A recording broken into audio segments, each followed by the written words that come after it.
Morning లేవగానే water ని skip చేస్తే మీ బ్రెయిన్ ఎలా ఫీల్ అవుతుందో ఎప్పుడన్నా ఆలోచించారా? ఓవర్ నైట్ స్లీప్ తర్వాత మన బాడీలో ఫ్లూయిడ్స్ తగ్గుతాయి, బ్రెయిన్ కి హైడ్రేషన్ అనేది తగ్గుతుంది. రీసెర్చ్ చెప్తుంది మైల్డ్ డీహైడ్రేషన్ అంటే less than 2% డీహైడ్రేషన్ వలన మన బాడీలో అలర్ట్నెస్, మూడ్, మెమరీ వీటి పర్ఫార్మెన్స్ అన్నది తగ్గిపోతుంది. బ్రెయిన్ స్ట్రక్చర్ మీద కూడా ఎఫెక్ట్ ఉంటుంది. ఎంఆర్ఐ స్టడీస్ లో మనం ఈ డీహైడ్రేషన్ ఎఫెక్ట్ వలన ఏం చూసామంటే ఈ బ్రెయిన్ లో ఉండే వైట్ మ్యాటర్, గ్రే మ్యాటర్ ఉంటది కదా, దాని డెన్సిటీ కూడా తగ్గిపోతుంది.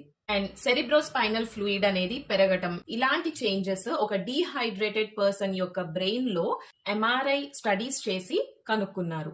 డీహైడ్రేషన్ అప్పుడే కాదండి, తర్వాత వాళ్ళకి వాటర్ ఇచ్చి అంటే రీహైడ్రేట్ చేసి మళ్ళీ ఎంఆర్ఐ స్టడీస్ చేసి బ్రెయిన్ లో ఏమేం జరుగుతున్నాయి అన్నది రీసెర్చ్ చేశారు.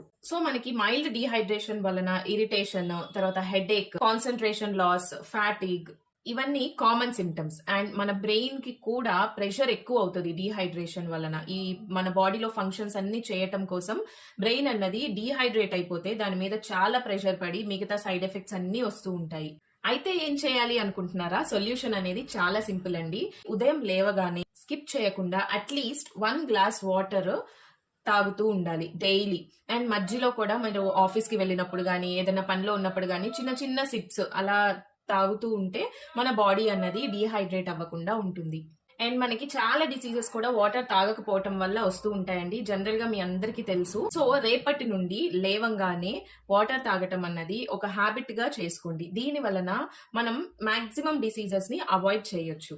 మీకు ఈ వీడియో ఇన్ఫర్మేటివ్ గా అనిపించిందా? అయితే నాతో కమెంట్స్ లో షేర్ చేసుకోండి. Thank you for watching.